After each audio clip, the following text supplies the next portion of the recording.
जिन्होंने मेरे इस YouTube चैनल को अभी तक सब्सक्राइब नहीं किया है वो सब्सक्राइब करें, ताकि आने वाले वीडियोज़ के नोटिफिकेशन आपको मिलते रहें।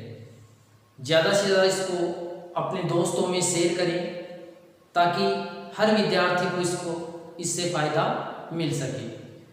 अब देखो, टॉपिक का नाम है वाच्य। क्या है? वाच्य। वाच्य वाच्य जो है इसको संस्कृत में वाच्य कहेंगे, हिंदी में भी वाच्य कहेंगे, जबकि इंग्लिश में इसका नाम क्या है? वॉइस है। क्या नाम है इसका? वॉइस। तो संस्कृत में वाच्य, हिंदी में वाच्य और इंग्लिश में वॉइस। तो वाच्य जो है या वॉइस जो है, इसकी परिभाषा क्या है या किसको वाच्य कहेंगे? तो देखो, किसी भी बात को प्रकट करने का या रखने का जो तरीका होगा उसको वाच्य कहेंगे। किसी भी बात को परिभाषा दें तो क्या होगी? परिभाषा क्या होगी कि किसी भी बात को रखने या प्रकट करने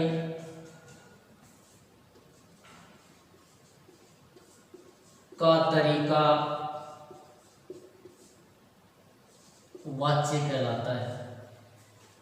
किसी भी बात को रखने या प्रकट करने का तरीका वाच्य कहलाता है। ये इसकी परिभाषा हो जाएगी। अब देखो, बात यह आती है कि किस प्रकार से बात को रखेंगे। तो किसी भी बात को रखने या प्रकट करने का तरीका क्या हो जाएगा? वाच्य हो जाएगा। जैसे उदाहरण के तौर पर राम घर जाता है। राम घर जाता है। अब इसी बात को मैं ये कह रहा हूं कि राम के द्वारा घर जाया जा रहा है। तो दो तरीके हो गए, एक तो राम घर जाता है सीधा, दूसरा उसी वाक्य को किस प्रकार से कह रहा हूं कि राम के द्वारा घर जाया जा रहा है। तो दोनों में अंतर आ गया ना। तो ये अंतर दोनों का ही क्या है? वाच्य। यानी बात को रखने का तरीका ही क्या है? वाच्य है। या किसी वाक्य को कहने का तरीका ही क्या है? वाच्य है। तो वाच्य जो है किसी भी बात को रखने या प्रकट करने का तरीका क्या कहलाएगा? वाच्य कहलाएगा। अब ये तो हो गई वाच्य की परिभाषा। उसके बाद में आते हैं वाच्य के प्रकार या भेद। वाच्य के प्रकार या भेद। वाच्य के प्रकार या भेद। अब देखो, वाच्य के प्रकार या भेद। वाच्य के प्रकार या भेद, इनमें देखो, कर्तृवाच्य,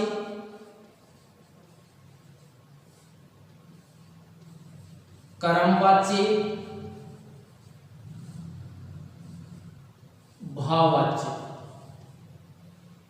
भाववाच्य। ये तीन भेद होते हैं। वाच्य के कितने भेद होते हैं? तीन भेद होते हैं या तीन प्रकार होते हैं। पहला कर्तृवाच्य, दूसरा कर्मवाच्य और तीसरा भाववाच्य। तो देखो, प्रत्येक जो वाच्य है उसका नाम से पता चल रहा है कि कर्तृवाच्य में क्या होगा, कर्म में क्या होगा और भाव में क्या होगा। यदि कोई भी टॉपिक है उसके यदि नाम से चलते हैं, उसकी नाम की गहराई में चले जाते हैं, तो कोई भी टॉपिक कठिन नहीं है। और यदि उसकी नाम की गहराई को ढंग से नहीं समझते हैं तो वह टॉपिक कोई भी हो, चाहे सरल से सरल हो, वह सबसे हार्ड हो जाता है या कठिन हो जाता है। तो देखो, कर्तृवाच्य कर्ता, कर्मवाच्य कर्म, भाववाच्य भाव। अब देखो, वाच्य के 3 भेद होते हैं, कर्तृवाच्य, कर्मवाच्य और भाववाच्य। तो सबसे पहले ये देखते हैं कि कर्तृवाच्य की क्या पहचान है, कर्मवाच्य की क्या है और भाववाच्य की क्या पहचान है। तो देखो कर्तृवाच्य जो है इसको लेते हैं 1 नंबर पर। कर्तृवाच्य, अब देखो कर्तृवाच्य जो है इसमें पॉइंटों में लिखते हैं कि कर्ता जो है वो क्या होगा, प्रधान होगा। कर्ता क्या होगा, इसका प्रधान।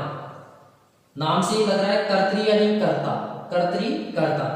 कर्ता प्रधान होगा, उक्त होगा और उक्त में कौन सी विभक्ति आती है, हमेशा प्रथमा। ये जो उक्त है, उक्त का मतलब है कि कहा जाए, कहा जाए। तो जो भी उक्त होगा उसमें सदैव कौन सी विभक्ति आएगी, प्रथमा विभक्ति आएगी। और जो अनुक्त होगा उसमें द्वितीय तृतीया कोई सी भी आ सकती है। तो प्रधान होगा, कर्ता उक्त होगा और कर्ता में कौन सी विभक्ति आएगी, प्रथमा विभक्ति आएगी। फिर 2 नंबर पॉइंट आता है कर्म। इस वाक्य में कर्म जो है वो अप्रधान होगा, अनुक्त होगा और विभक्ति कौन सी आएगी, द्वितीय। कौन सी विभक्ति आएगी, द्वितीय। फिर बात करें क्रिया। अब देखो क्रिया, कर्तृवाच्य में क्रिया जो प्रधान होगा उसी के अनुसार आएगी। कर्म में जो कर्म प्रधान होगा उसी के अनुसार, और भाव में भाव के। यानी क्रिया का नियम है कि क्रिया जो है वो प्रधान है या उक्त है या जिसमें भी प्रथमा विभक्ति है उसके अनुसार क्या आएगी, क्रिया आएगी। तो देखो इस वाक्य में जो क्रिया है वो कर्ता के पुरुष व वचन के अनुसार आएगी, वचन के अनुसार। क्रिया है वो कर्ता के पुरुष व वचन के अनुसार आएगी। यानी कर्ता का पुरुष कौन सा है और उसका वचन कौन सा है, उसके अनुसार किसका प्रयोग होगा, क्रिया का होगा। उसके बाद में धातु। धातु इसमें परस्मैपदी, धातु परस्मैपदी। अब परस्मैपदी धातु की बात आ गई तो धातु वैसे सामान्य मुख्य रूप से 2 प्रकार की लेकिन 3 प्रकार की मानी जाती है, परस्मैपदी, आग्नेयपदी और उभयपदी। ठीक है, उभयपदी में दोनों आ जाती है, परस्मैपदी भी आ जाती है और आग्नेयपदी भी आ जाती है। फिर वाक्य क्या होगा, यानी इसका वाक्य किस प्रकार का होगा, तो देखो सकर्मक होगा और अकर्मक होगा, यानी दोनों प्रकार के इसमें वाक्य होंगे। तो ये इसका क्या हो जाएगा, नियम हो जाएगा। यानी यदि ये जिस भी विद्यार्थी को याद है वो वाक्य गलत कर ही नहीं सकता। यानी ये ध्यान रखना है कि कर्ता प्रधान होगा, उक्त होगा, प्रथमा विभक्ति आएगी। यदि ये कर्ता में है, तीनों एक ही है, प्रधान है, उक्त है, प्रथमा है, यानी इसका विशेष ध्यान रखना है, ये याद अच्छी तरह से रखना है। यदि प्रथमा विभक्ति है तो वहां पर कर्तृवाच्य का वाक्य है। कर्ता में कर्म अप्रधान होगा, अनुक्त होगा और कौन सी विभक्ति आएगी, इसमें द्वितीय विभक्ति आएगी। फिर क्रिया। अब क्रिया हमेशा वाक्य के अंदर, क्रिया हमेशा जो भी प्रधान है या जो भी उक्त है या जिसमें भी प्रथमा विभक्ति है उसी के अनुसार क्या आएगी, क्रिया आएगी। तो क्रिया प्रधान कौन है, कर्ता, तो क्रिया कर्ता के पुरुष व वचन के अनुसार आएगी। फिर धातु परस्मैपदी होगी और वाक्य सकर्मक और अकर्मक दोनों बनेंगे। यानी कर्म नहीं होगा वो भी आएगा इसमें और जिसमें कर्म होगा वह भी आएगा। क्यों, क्योंकि कर्ता होगा इसमें, यानी कर्तृवाच्य में कर्ता प्रधान है, इसलिए सकर्मक भी बनेगा और अकर्मक दोनों प्रकार के वाक्य बनेंगे। तो ये कर्तृवाच्य की पहचान है। तो कर्तृवाच्य जो है इसमें दोबारा देखो, कर्ता प्रधान उक्त या प्रथमा विभक्ति में होगा, कर्म अप्रधान अनुक्त या द्वितीय में होगा, क्रिया कर्ता के पुरुष व वचन के अनुसार आएगी, धातु परस्मैपदी और वाक्य सकर्मक या अकर्मक दोनों में बनेगा। तो देखो किस प्रकार से आएगा वाक्य, देखो कैसे बनेगा, देखते हैं। देखो जैसे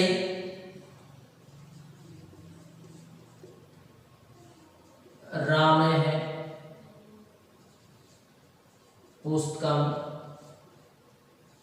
पठती, राम है पुस्तकम पठती।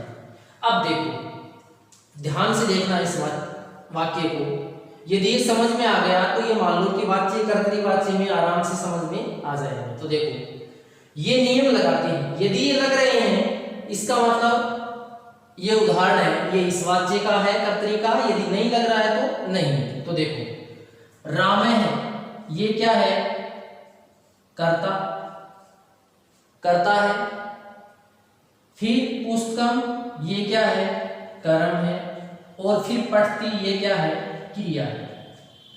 अब देखो कर्ता कर्म और क्रिया तीनों में, अब कर्तृवाच्य में कर्ता उक्त होगा, प्रधान होगा यानी प्रधान होगा, उक्त होगा और प्रथमा आएगी। तो देखो कर्ता है, इसमें कौन सी विभक्ति आ रही है, रामय में प्रथमा है, और जो प्रथमा है वही क्या है, उक्त भी है। अब ये भी कह सकते हैं कि जिसका क्रिया से सीधा संबंध होगा वह उक्त कहलाएगा, या कर्तृवाच्य में कर्ता का मुख्य संबंध है वो किससे होता है, क्रिया से होता है। किससे होता है, क्रिया से। यानी राम है पठती, ये राम करता है और ये क्या है, क्रिया। तो राम पढ़ता है, पढ़ने का काम कौन कर रहा है, राम कर रहा है, इसलिए क्रिया से सीधा संबंध किसका है, राम का। तो राम क्या हो गया, उक्त हो गया, प्रथमा हो गई और कर्ता हो गया।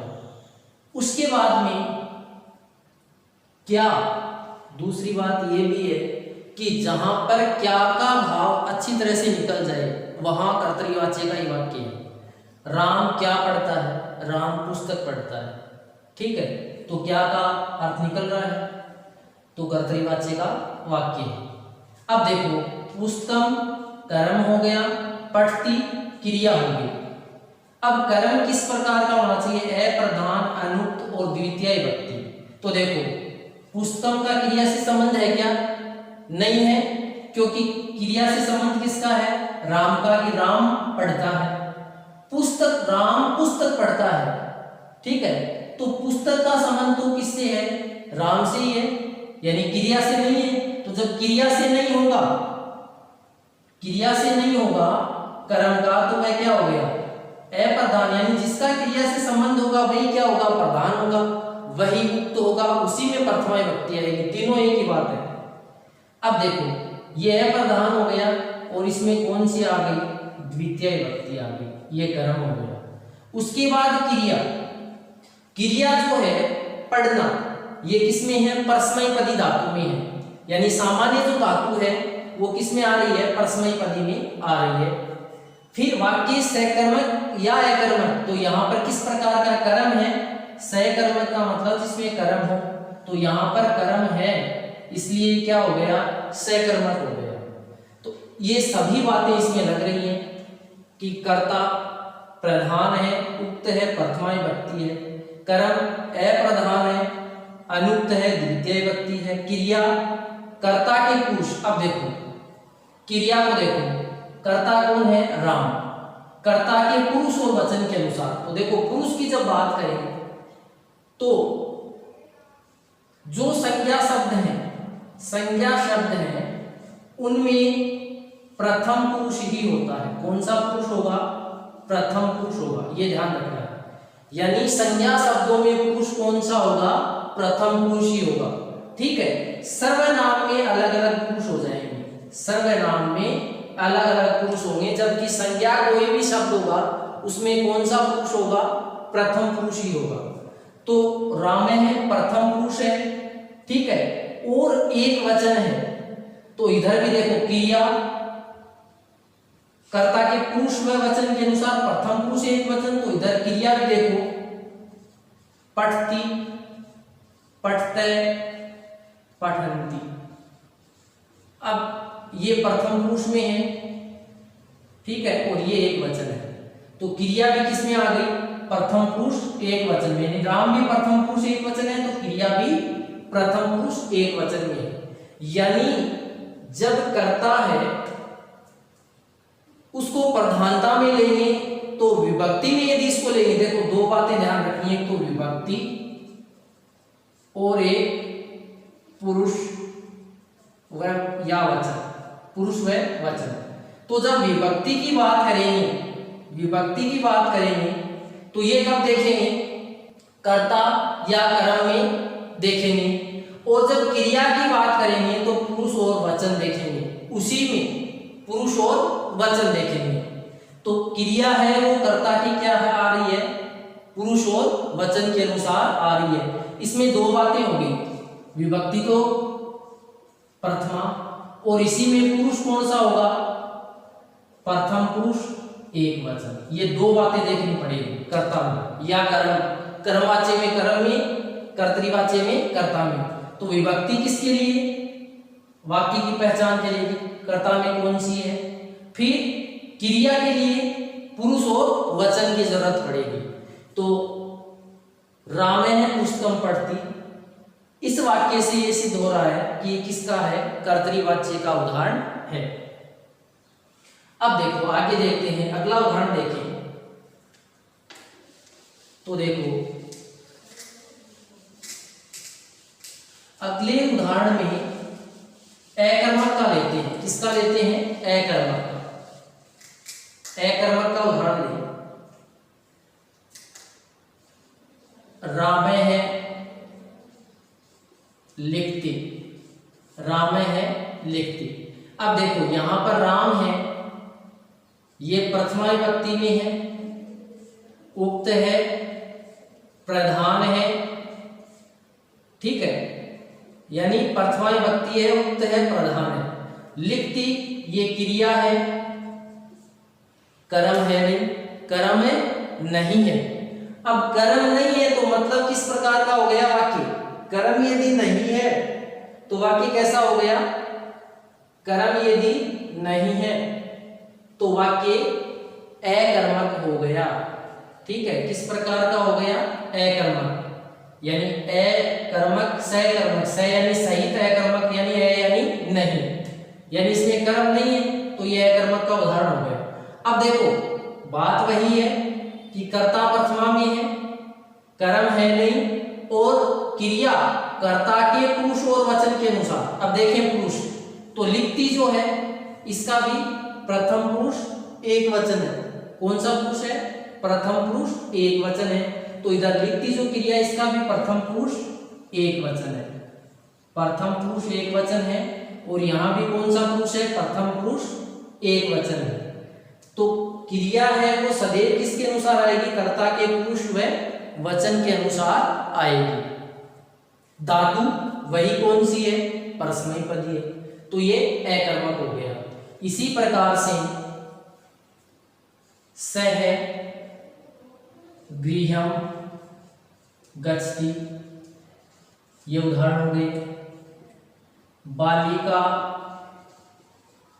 लेखम लिखति, बालिका लेखम लिखति। सीता पाठम पठति, त्वं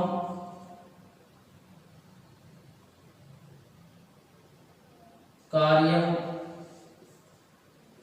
करोषि, सा पत्रं लिखति, ठीक है। तो ये सभी वाक्य कर्तृवाच्य के, देखो और भी बहुत सारे उदाहरण हैं। स है कर्ता, प्रथमा में बालिका कर्ता, प्रथमा में सीता कर्ता, प्रथमा में त्वं कर्ता, प्रथमा में, और सा कर्ता किसमें है, प्रथमा विभक्ति में है। ठीक है, गृहम ये कर्म होंगे, ये क्या है, कर्म है, और ये कौन है, कर्ता है। ये क्या हो गई, क्रिया हो गई। तो देखो गृहम, लेखम, पाठम, कार्यम, पत्रम ये कर्म है। गच्छति लिखती, पठती, करोसि और लिखती ये क्रिया है।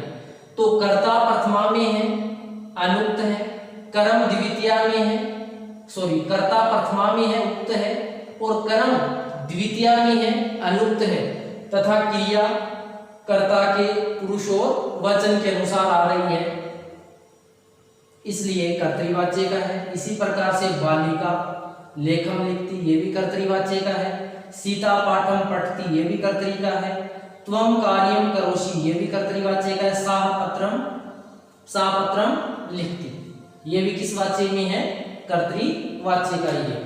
तो ये सभी वाक्य जो हैं, अब देखो ये सर्वनाम शब्द है, तो त्वम है, विभक्ति कौन सी है इसमें, प्रथमा है। त्वम में विभक्ति कौन सी है, त्वम में, अहम में, त्वम में, अहम में, सा। ठीक है, इन सभी में कौन सी विभक्ति है, या श है, कौन सी है, इनमें प्रथमा विभक्ति है। लेकिन जब पुरुष की बात करें तो पुरुष कौन से हैं इसमें, त्वम में कौन सा है, मध्यम पुरुष, अहम में उत्तम पुरुष, ठीक है, सा में प्रथम पुरुष और सह में प्रथम पुरुष। तो जब पुरुष की बात करें तो इनमें अलग अलग होंगे, और विभक्ति की यदि बात करें, क्योंकि इनके रूप भी चलते हैं, शब्द रूप भी चलते हैं इनके, सर्वनाम शब्द रूप, संज्ञा शब्द रूप अलग अलग होते हैं। तो संज्ञा शब्द रूप एक समान होते हैं, इसलिए उनका क्या हो गया, प्रथम पुरुष ही हो जाएगा, और सर्वनाम अलग अलग होते हैं, इसलिए इनमें अलग अलग पुरुष हो जाएंगे, प्रथम पुरुष, मध्यम पुरुष और उत्तम पुरुष के अनुसार। तो यहाँ पर ये तीनों प्रथम, मध्यम और उत्तम पुरुष, तो यहाँ पर ये मध्यम पुरुष एक वचन है, लेकिन विभक्ति कौन सी है, यहाँ प्रथमा ही है। यहाँ पर ये मध्यम पुरुष एक वचन में आ रहा है, सा है, प्रथम पुरुष एक वचन है, यहाँ भी किसमें है, प्रथम पुरुष एक वचन की ही क्रिया आ रही है।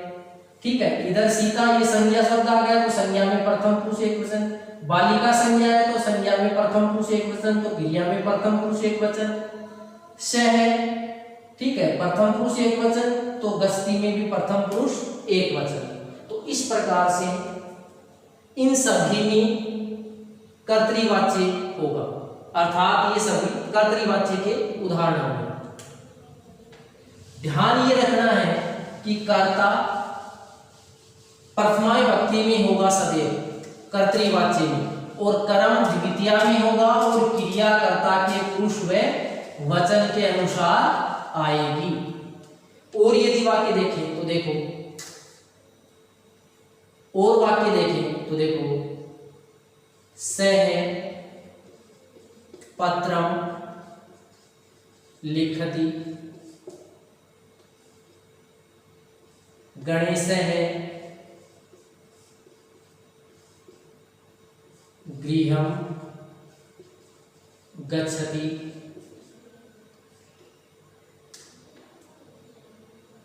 त्वं पुत्र पठसि,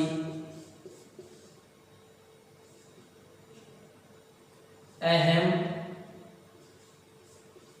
अत्र पठामि,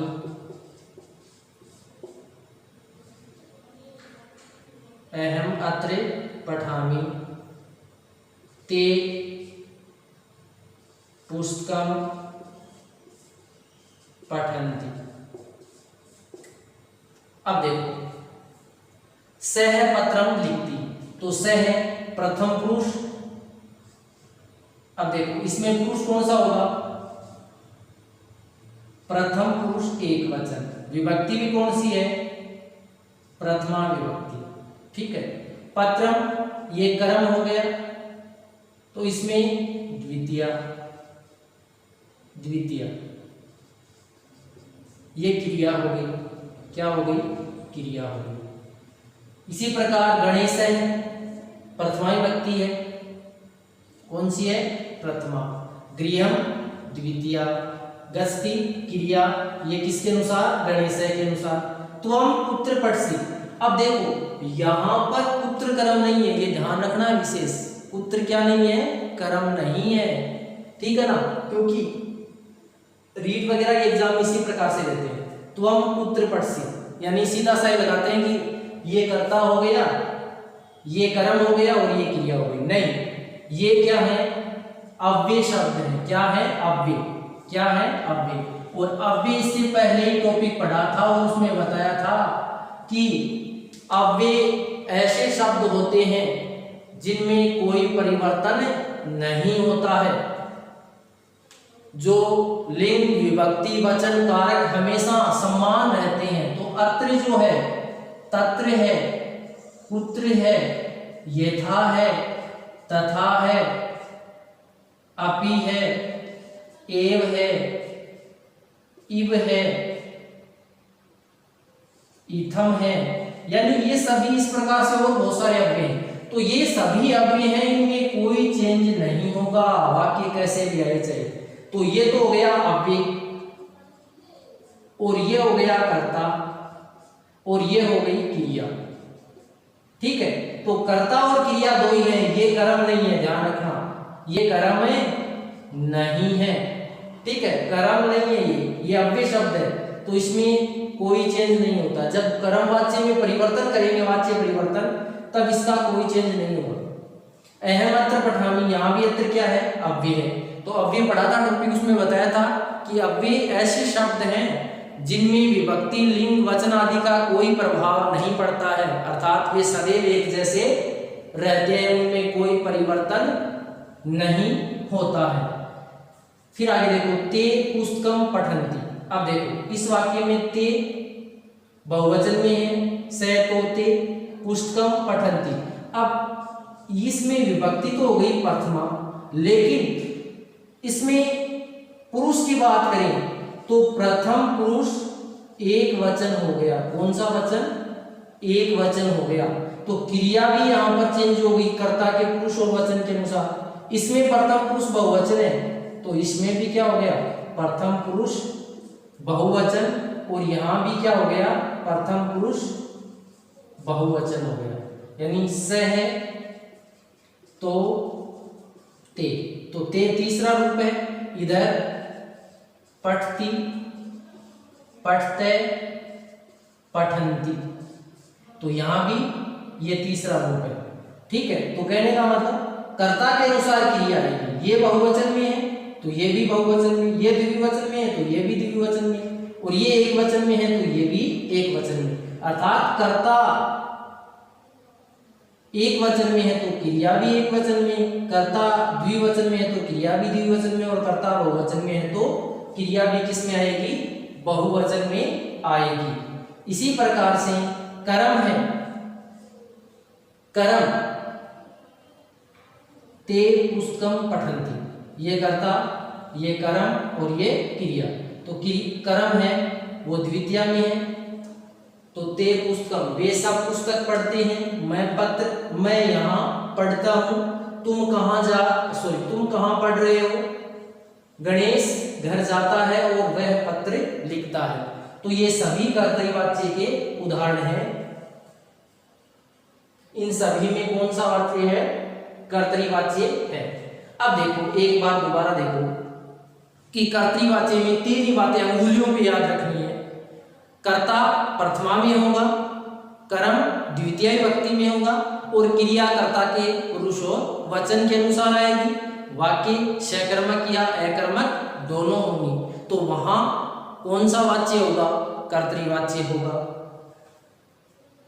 कर्ता उक्त होगा, प्रधान भी होगा, तो वहां कर्तरीवाच्य है। कर्म अनुक्त होगा, द्वितीय विभक्ति होगी, कर्तरीवाच्य है। तो सकर्मक और अकर्मक ये उदाहरण क्या है? सकर्मक के हैं, लेकिन ये उदाहरण क्या है? अकर्मक का है। किसका है? अकर्मक, क्योंकि कर्म नहीं है। ये भी किसका है? अकर्मक का है। तो इस तरह से ये अकर्मक है जब